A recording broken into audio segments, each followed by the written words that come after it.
You don't notice the quiet until it clears a space inside you, like a door that was always there but never opened. There's a kind of signal that lives in that space, thinner than a thread, older than any thought you've had today. It doesn't announce itself. It waits for you to arrive without noise in the gap between what you meant to do and what you actually did. If you lean the smallest degree toward it, no, not even lean, just stop leaning away. It begins to speak in the language your body knew before you learned words. A cardiologist once told me they listen less to the beat than to the intervals, because the pattern hides in the empty part. I didn't understand until I sat in a lab late one night, with a sensor clipped to my finger and a monitor washing the room in green light. The researcher adjusted the gain, and there it was, the silence between heartbeats, a valley where nothing obvious happens, and yet everything does. Blood moves, voltage resets. Your entire system takes a breath that isn't air. The machine called it a trough. I called it a small room where decisions gather before they choose a door. When you pay attention, you become entangled with what you notice. A street light flickers, and your mind flickers with it. A stranger glances at you and your mood leans by a fraction. It feels like the world acts on you first. But you're part of the circuit. Observation is a form of participation, and attention the current. If you don't take responsibility for that current, someone else will use it. Apps headlines the nearest outrage. The mind has its quantum noise thoughts jittering like electrons in a warm lattice. They make heat. And if you don't let the system cool, if you never let a pause separate impulse from action, your days blur into a single long reaction, a life lived as echo. I think of a violinist tuning before the concert. She draws the bow, then stops to listen to the decay, measuring the distance between sound and silence. That is where accuracy lives. Not in the brash note, but in the fade that reveals whether the string is true. Time behaves like that when you let it. The second hand keeps its precise march, but your experience of duration stretches and compresses. When you chase the next thing, minutes shatter into particles. When you watch your breath leave and return without hurrying it, the pieces cohere. Coherence arrives when noise stops steering you. You become more wave than fragment, and you move through hours instead of being pushed by them. In the lab, the researcher asked me to click whenever I felt a faint vibration delivered to my wrist. The catch was that the vibration came at irregular intervals. My accuracy improved not when I tried harder, but when I stopped anticipating. I let each moment collapse only when it arrived, not a microsecond sooner. Every decision is a small collapse of possibility, and if you're too eager to collapse, you mistake your guess for the signal. Uncertainty isn't a flaw, it's the room where freedom breathes. The more familiar you become with that room, the less you panic when the hallway lights flicker. Maybe you think silence is absence. I think it's a kind of field, a low humming bed, where attention rests between movements. That field appears in ordinary places: the pause before you lift your mug from the table, the blink before you look at the person you love, the second after you close your front door at night. In those small nothings, memory and intention line up like magnets. What you were about to do meets what you meant to do. If you catch that meeting even once a day, your life rotates by a degree you can actually feel. Walking home one evening, I passed a bakery as the ovens cooled. The street was noisy, buses, sighing voices thrown back and forth across crosswalks. But when the door opened, I felt a temperature of quiet pour out with the smell of bread. The bakers were wiping counters in unison, no words needed. Work had ended, but attention hadn't. The room had the calm of a solved problem.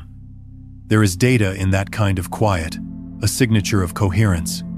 You can sense the way the day's variables have been measured and put down, not avoided, measured. Measurement doesn't destroy mystery. It cares for it, like labeling jars so you can find what you need later. You don't need machines to hear the signal from the void. You need permission to not fill it. When you sit at the edge of your bed at night, and your phone glows like a small, loyal moon, try this experiment. Place the phone face down, set your feet on the floor, and listen not for the sounds in your room, but for what locates them. The space behind the refrigerator's buzz, behind the neighbor's laugh, behind your own thoughts uncurling. Don't name it. Let it approach you. If the urge arises to do something with it to improve or deepen it, notice that urge the way a bird notices wind on the wing. Adjust, but don't leave. You'll find that attention entangles you with stillness just as easily as with noise, and the nature of the entanglement shapes you. People talk about losing themselves in flow, but you don't get lost. You become precisely placed. Flow is not a trance. It's the moment when your actions and the feedback they produce share a clean channel, almost no interference. In physics labs, they call this signal-to-noise ratio. In kitchens, it's called tasting as you go. In relationships, it's the kindness of not assuming the worst interpretation first. In the silence between heartbeats, your body checks the line. Are you amplifying noise or sending a signal that deserves the power you're giving it? I once watched a technician recalibrate a magnetometer. He did it slowly with patient adjustments that seemed ceremonial. There was one motion where he paused, not for show, but to let heat dissipate. "If I rush, the drift lies to me," he said. That sentence has followed me for years. Drift lies to you when you hurry. You think you've stabilized something, but you've only trapped it in a tense box. Letting the heat out of a room, of a conversation, of your own chest allows reality to show you its true line. The pause is part of the measurement, not a break from it. Your mind spends most of its time predicting. That's not a failure. It's how you survive. Predictive processing saves you from having to rebuild the world from scratch every second. But predictions can harden into a cage. You start seeing only what your model expects. The signal from the void doesn't argue with your model. It asks you to notice the leftover, the tiny mismatch. The way a friend's voice trembles on a word they usually breeze over. The way you feel a little stronger when you stand up straighter. Not because of magic, but because the proprioceptive feedback loop closes with a better fit. Observation changes the observer because the observer updates the model. That's not mysticism, that's learning. In superposition, multiple possibilities coexist until interaction selects one. You live a version of that every morning. A dozen lives hover at your bedside: coffee now, or water first stretch, or scroll call your father, or wait another week. You rest in superposition until choice defines you. There's no need to make it grand. Small choices change the shape of time. Their mass only becomes obvious after many orbits, the way a planet's wobble reveals the tug of something unseen. A friend keeps a notebook she never writes in on crowded trains. She opens it to a blank page and sets a pencil on top. The pencil rolls a little with the train's sway. She says it changes how strangers sit near her. People soften around the possibility of thought. The empty page acts like a field that quiets the cabin. I've tested it. It works more often than randomness would predict. We broadcast in ways we don't measure. Not vibes, just posture, breath, micro-silences that ripple outward and come back to us altered. If attention is a form of energy allocation, then restraint is a kind of stewardship. The body trusts rhythm. Runners find it on long roads. Potters find it at the wheel. Surgeons find it in the clean sequence of washglove incision. Rhythm doesn't erase uncertainty, it holds it. When you can feel the beat, you can also feel the offbeat. You can tell when the notes crowd each other, or when a breath would widen the room. Time isn't only what the clock says, it's how your nervous system samples the world. If you sample too quickly, you collect shards. If you sample too slowly, you miss the inflections. Somewhere in the middle, in the silence where the next sample waits to be taken, you perceive the shape of what you care about. Imagine a conversation where both people agree to let their sentences land completely before responding. It sounds simple until you try it. Your mind leaps forward, composing counterpoints, while the other mouth is still forming syllables. It takes discipline to let the last word ring and vanish, to allow the field between you to settle before you speak. But in that settling, something remarkable becomes possible. You answer the person, not the projection. You collapse fewer wrong possibilities. You reserve your choices for the ones that matter. The room grows a little bigger without adding square feet. Entropy increases. Everyone knows this line. It sounds like a slow doom, the universe cooling down into uniformity. But in the small basin of a life, entropy can take the form of clutter, not catastrophe. The pile on your desk after a week of decisions, the open tabs turned into a second sky. You will never beat entropy. You can practice maintenance. The silence between heartbeats is maintenance for your mind. The moment to wipe the counter and feel the cloth do its job all the way to the rim, to close 3 tabs and resist the pride of closing 30, to say, "This is enough for now," and let enough be full. When I hold a hot mug in cold air, I can feel 2 temperatures argue and then agree. That agreement is a kind of listening. We need more agreements like that, humble, physical, unbeautiful, except in the relief they bring. You can make them with yourself. I will finish this paragraph before I check. I will look out the window long enough to let my eyes change focal length. I will stop for the 3rd step on the stairs and take 1 breath. These aren't affirmations, they're measurements. You can trust measurements the way a sailor trusts stars, as long as you're willing to step onto the deck and look. Instruments drift, so do intentions. You wake with a clean vector and end the day somewhere else, a little off bearing. If you never check, you'll end up far offshore without meaning to. The check is quiet. It's the silence that lets you ask, am I still pointed where I meant to go? The answer is often kind. It doesn't scold. It adjusts. A 1/4 inch, a half degree done. The calibration feels like relief because you are no longer holding 2 maps in one hand. We like to imagine big turning points, lightning strikes. Most lives are tuned by microvolts. The signal from the void arrives at that scale. The faint sense you should reread the message before you send it. The tone that tells you your friend is almost done talking and needs 1 more second. The hunch that you're thirsty, not hungry. You could ignore them. You have. You survived. But survival isn't the only viable metric. Precision matters because it reduces suffering in places that never make the news. Your kitchen, your commute, your own sternum's rise and fall. If you want proof that attention shapes reality, try this for the next minute. Notice red, not abstractly actual red objects. They were here the whole time, but now you've allocated bandwidth to them. They crowd your awareness, and the world seems briefly redder. You altered your experience by tuning your filter. There's no mystic contract at play. There's a limited processor learning to aim.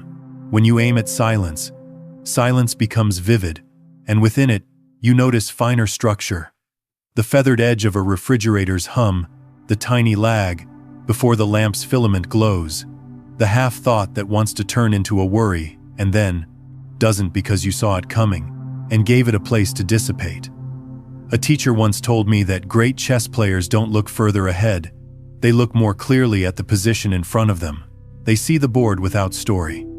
Story is what we drape over the position because we're impatient with what is. The signal from the void doesn't hand you a better story.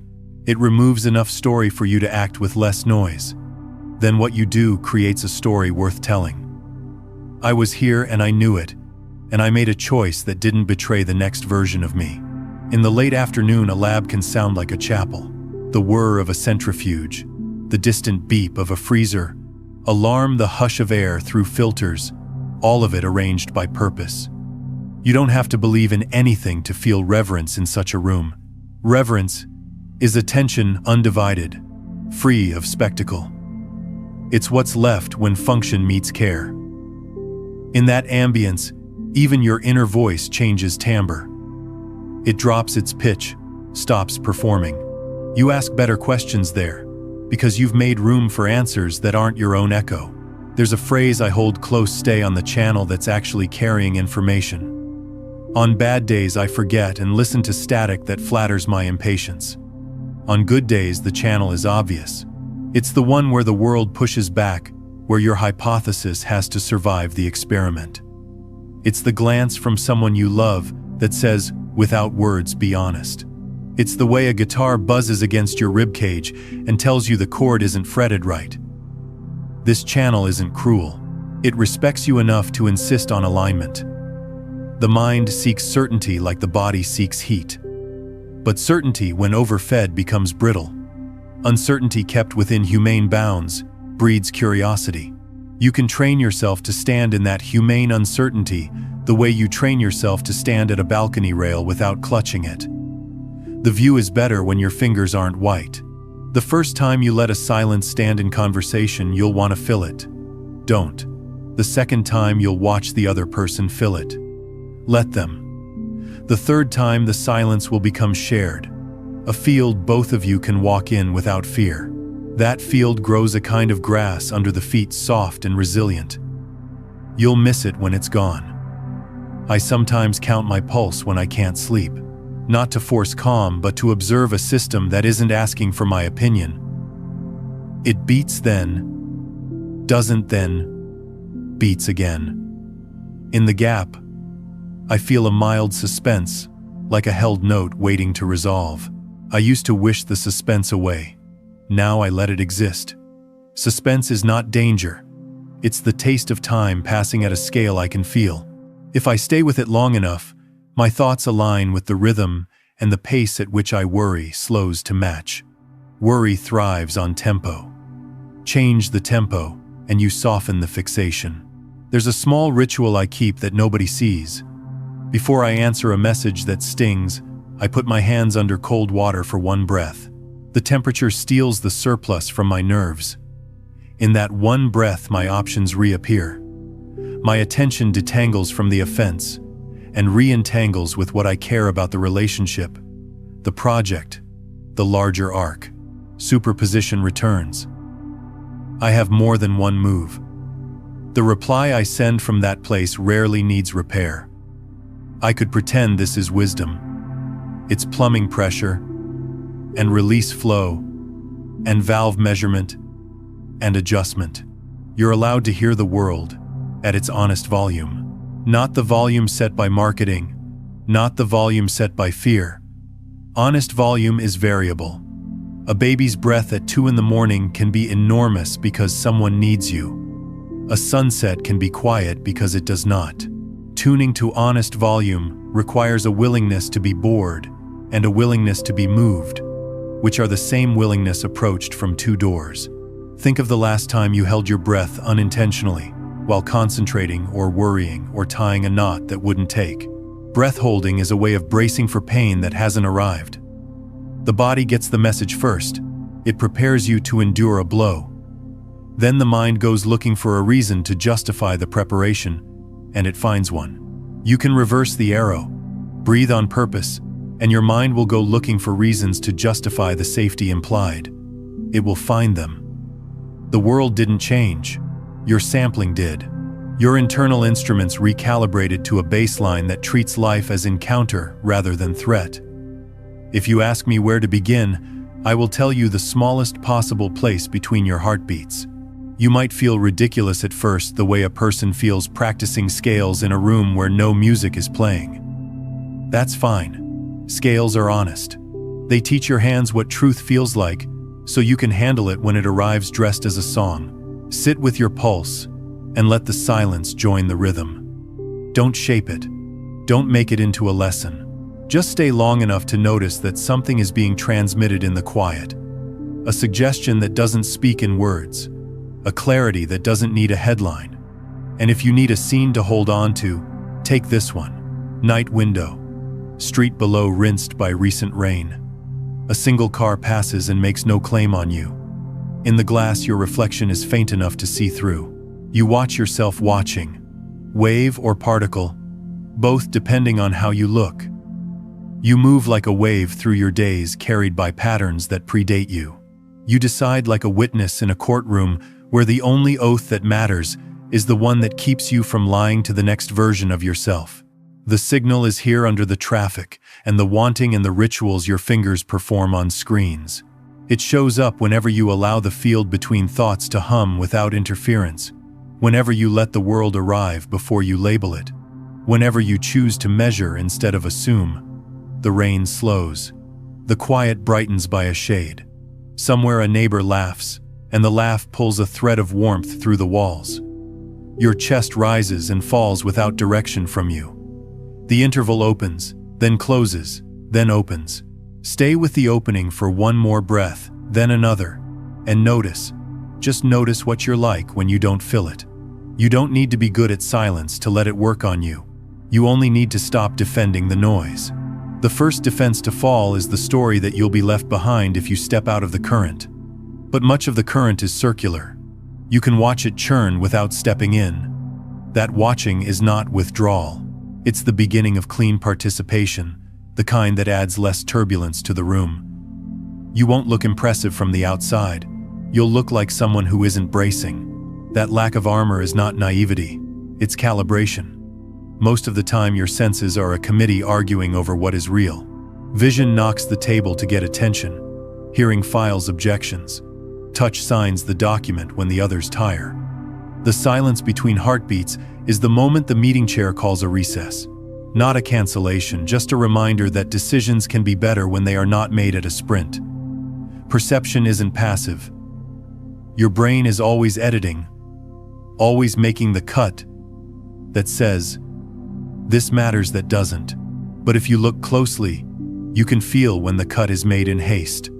The frame jumps, the continuity breaks, the world tilts toward your impatience.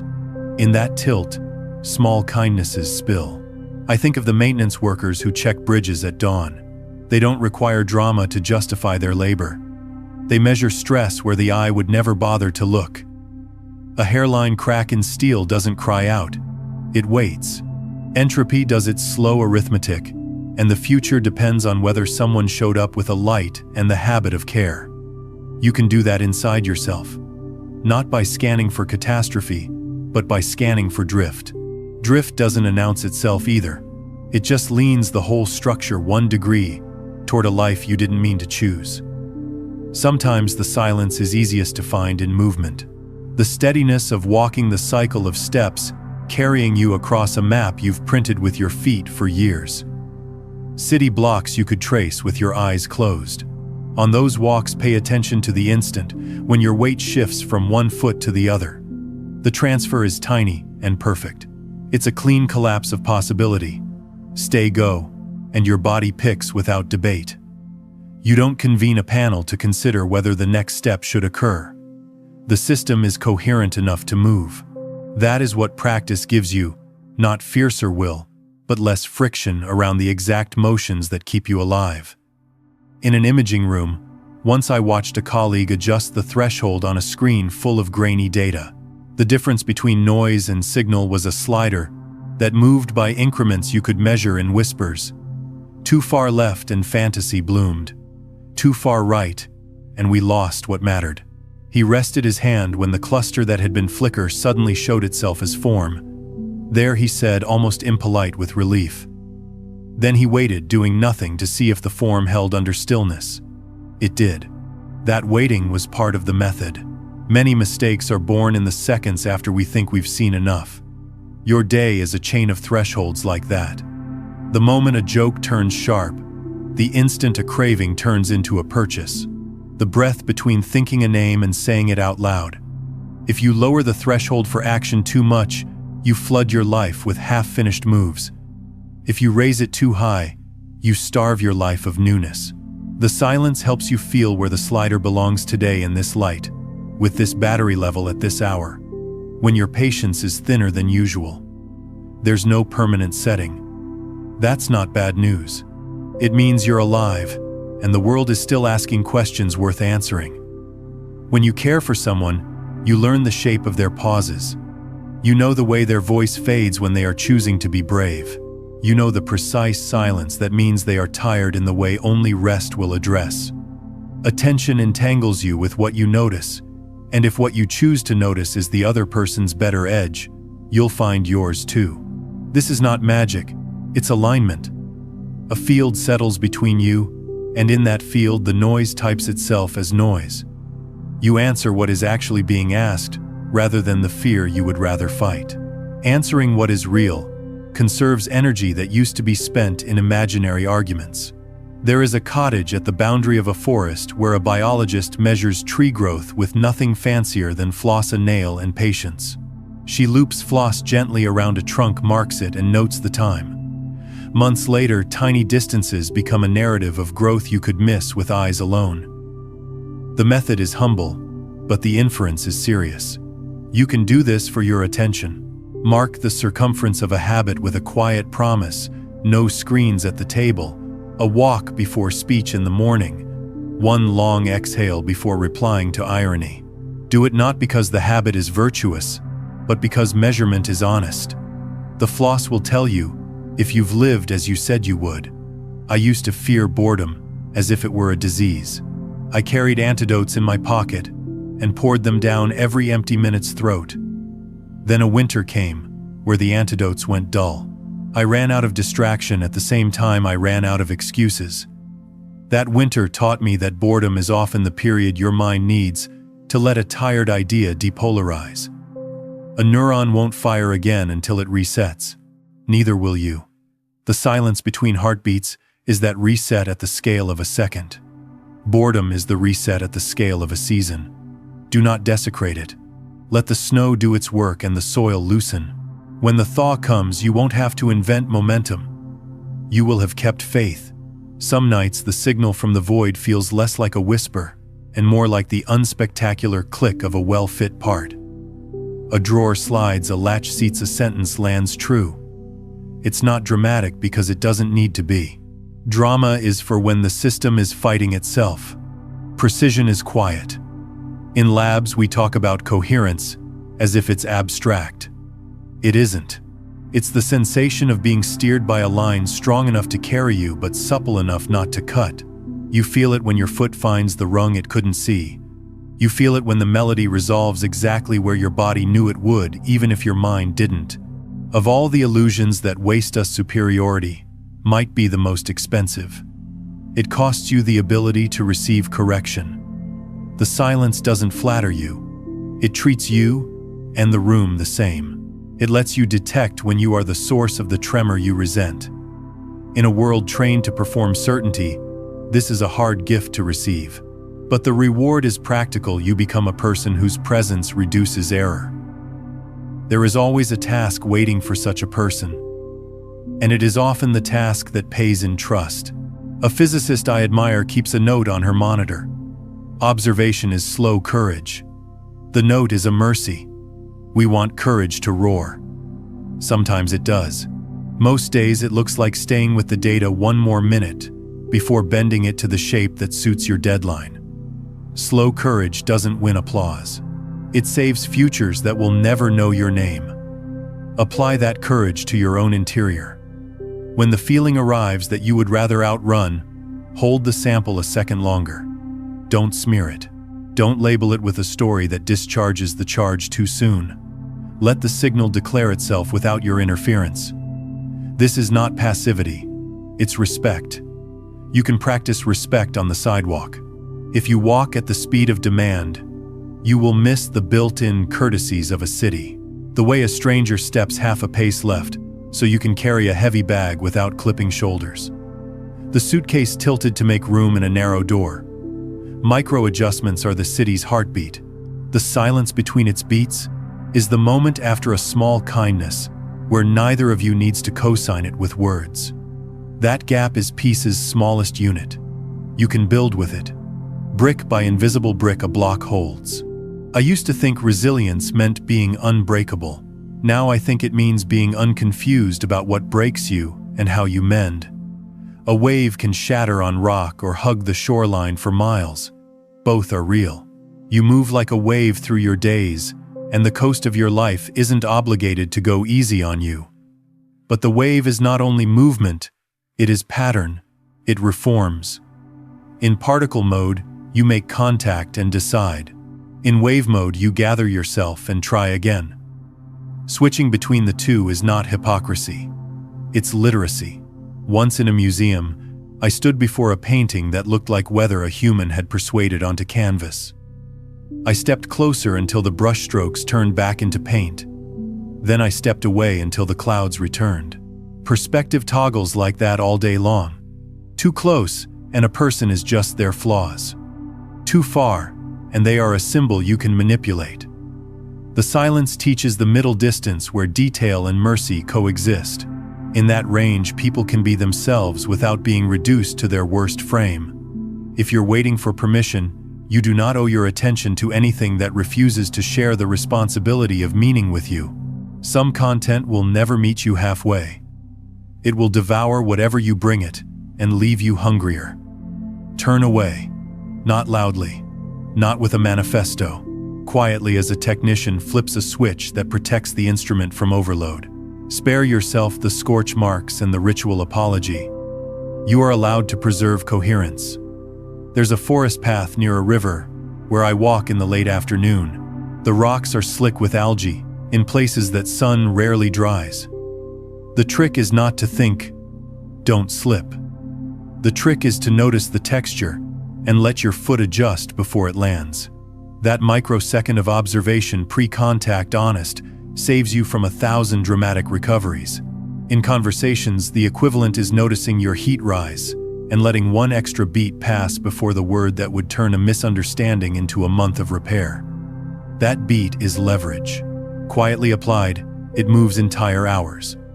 The brain adores patterns, it also gets trapped in them. Habits are efficient, but they are indifferent to your growth. They'll run the old code until you interrupt them with a better one. The silence is your debugger. When the loop repeats, reach, scroll, resent, repeat. Notice it run without shame.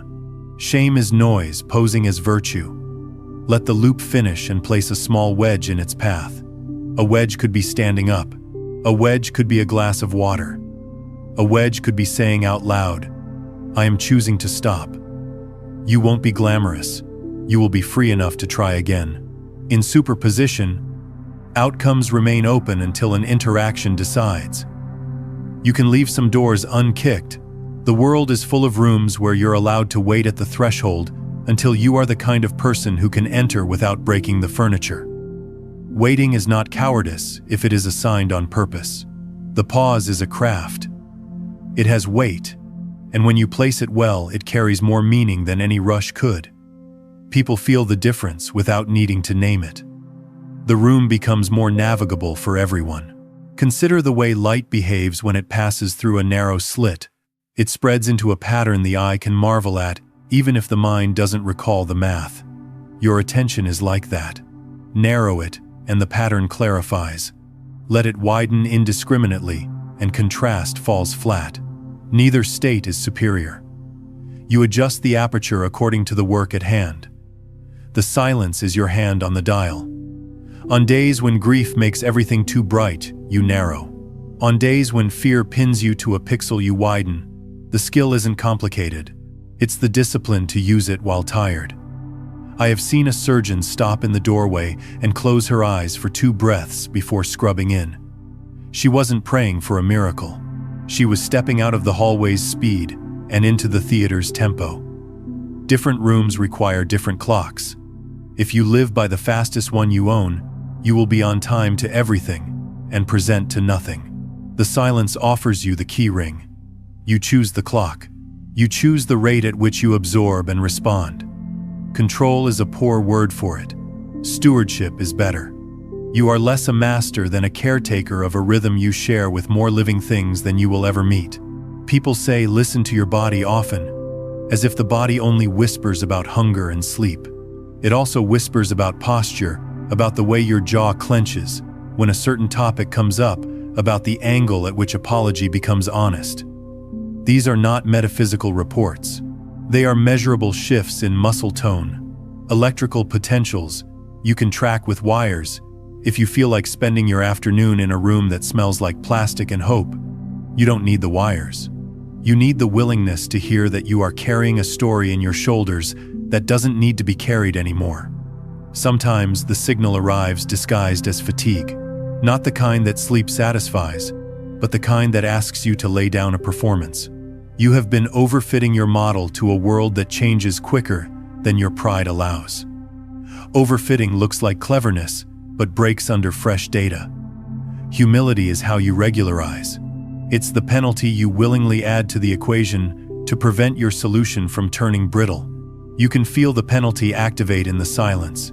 It's the slight yielding that lets you absorb what you misread without demanding applause for the correction. There is an honesty specific to making food for someone. You can't perform flavor.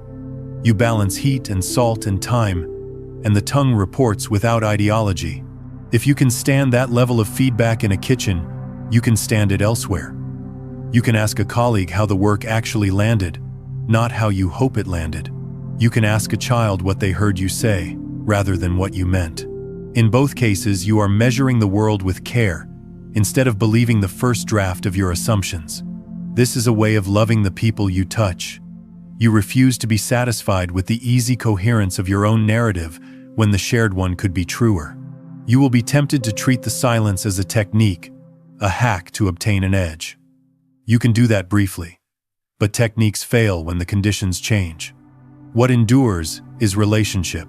Build a relationship with the interval itself, the low-lit gap that doesn't mind being ignored. Visit it the way you visit a bench in a park that doesn't care if you are important. Sit long enough and the pigeons forget you're strange. They return to their business, and in their return, you are returned to yours, relieved of the need to arrange meaning, like furniture. I don't believe fate is writing your day with a pen you can't hold. I believe your day is a distribution of likelihoods altered by every observation you make. Attention rearranges the weights. Stand in morning light for a minute, and your threshold for patience rises by a millimeter. Hear a cruel take, delivered with charisma, and your threshold for cynicism drops by the same margin. 1 minute doesn't move a life until it does, because you let 1,000 of them push in the same direction. The silence is where you can see the vectors. It doesn't ask you to be a saint. It asks you to vote with your seconds. There is an experiment you can run in any room with a clock that ticks. Sit where you can hear it, then close your eyes. Find the beat and count 10 ticks.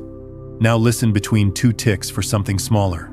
A rustle in the vent, the tiniest delay before your swallow, a frame of sound that doesn't carry a name. You're not hunting for profundity. You're calibrating your instrument to the scale where life often announces itself. Most losses begin at that scale. So do most salvations. You can save more than you lose by learning the texture of beginnings. When a storm rolls in, the animals adjust before the forecast changes. We like to think of this as magic. It isn't. They are simply sampling at a frequency we've trained out of ourselves in the name of convenience. You can recover some of that sampling without moving to the woods. It looks like verifying the source before you let outrage apprentice you. It looks like admitting you are tired before you fail. It looks like 3 deep breaths before yes, and sometimes it looks like 1 long breath before no. You are not wrong for needing these adjustments. You are wrong only if you punish yourself for making them too late to be elegant. A friend works repair on instruments that cost more than houses. He told me that when a device is badly out of tune, you don't aim straight for perfect. You step toward it in small moves and let the system settle between each. Jumping to ideal from broken can crack the board. People are not different. If you've lived at a volume that drowned you for years, you cannot leap to a monastery by Tuesday. Lower the fader 1 notch. Wait. Find the hum you've been calling yourself. Reduce it again. Wait. The quiet that remains will be yours, not a costume you sweat through. If you worry you'll become passive, remember, the silence is not a couch, it's a workbench. It's where you lay a situation out and see how its parts fit when you stop forcing them to. Passivity avoids contact. The silence invites precise contact. The difference shows in the aftermath. After passivity, problems return dressed in the same clothes. After precise contact, they come back with fewer places to hide. You didn't shame them into shrinking. You understood them into compliance. One evening, a child asked me why adults talk so fast. I said, we're afraid our meaning will evaporate. She considered that and answered, maybe you're afraid it will solidify into something you don't agree with. I think about that a lot. The rush is often a defense against our own clarity. We don't want to hear what we already know. The interval refuses this trick. It insists on consistency between what you claim and what you do. It won't punish you for failing to match. It will invite you to try again with less ceremony. You can build a small architecture of cues to make returning to the interval easier. A certain chair by a window, a particular mug, A string of 5 notes you hum when you need to feel for the right tempo again. This isn't superstition. It's associative learning. Your nervous system loves reliable pairs. If a mug becomes a door, use it. If a song becomes a key, use it. Tools are only embarrassing when they pretend to be commandments. Let them be gentle shortcuts toward the place you look truest. And then there's the question that keeps dragging its feet to your threshold. What are you like when you don't fill the silence? Not what do you achieve with it? Not what do you prove? Not how do people see you? What are you like? The answer will not arrive in a blaze. It will arrive in the slight easing of your forehead, the way you reach for the light switch, as if it too had feelings, the way you let a stranger finish a sentence without rescuing them from their own thought. It will arrive in the chosen slowness that changes not the world but your fit with it, which is a large change disguised as a small one. If it helps picture the heart again, beating under your ribs without requiring your permission, it works, then rests, then works. The rest is not a luxury added to the design. It is the design. Between pulses, the chambers fill. Between sentences, meaning gathers. Between looks, trust grows or thins. You don't have to hold all of this at once to live well. You only have to remember it exists when you most want to forget. The signal from the void is not dramatic. It is faithful. It does not scold you for missing it. It waits, which is a more radical kindness than any speech. At the end of a long day, turn down the room one switch at a time. Let the fridge hum become a river again. Let the screen go dark and remain dark a minute longer than you planned. Sit where you can feel your pulse without touching your wrist at the temple in the throat under the sternum, like a small drum beaten by weather older than you. In that measured interval, the world is not asking you to be great. It is asking you to be here with ordinary precision and the kind of courage that doesn't need to be seen. Breathe once for the life you've been repairing without applause. Breathe again for the lives around you doing the same. What opens in you when you allow that second breath to finish?